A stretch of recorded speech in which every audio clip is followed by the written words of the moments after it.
તો ભાવનગરના મહુવા તાલુકામાં વરસાદ વરસ્યો છે। મહુવાના ગ્રામ્ય વિસ્તારમાં વરસાદ, ભગુડા, બગદાણા, મોણપર સહિતના ગામોમાં વરસાદ નોંધાયો છે। ભારે વરસાદથી મુખ્ય માર્ગ પર પાણી વહેતા થયા છે।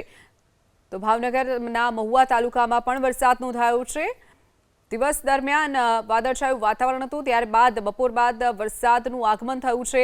મેઘરાજાનું આગમન થતાં સ્થાનિકોને ગરમીમાંથી રાહત ચોક્કસથી મળી છે, પરંતુ કેટલાક વિસ્તારોમાં પાણી ભરાઈ જવાની પણ સમસ્યા સામે આવી છે।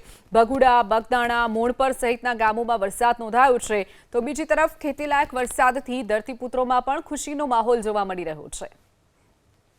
આ તરફ વાત કરીએ વડોદરાની। વડોદરાના શિનોર તાલુકામાં ધોધમાર વરસાદ, શિનોર શહેર અને આસપાસના વિસ્તારમાં વરસાદ નોંધાયો છે। માલસર, સુરાસામળ, દામાપુરા, મીઢોડ સહિતના ગામોમાં વરસાદ નોંધાયો છે।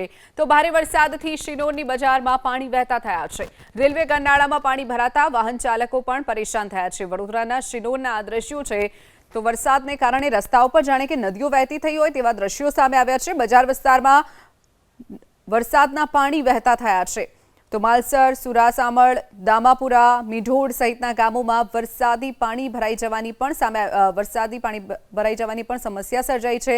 તો રેલવે ગરનાળામાં પણ પાણી ભરાઈ ગયા છે, જેના કારણે વાહન ચાલકોને હાલાકી વેઠવાનો વારો આવ્યો છે।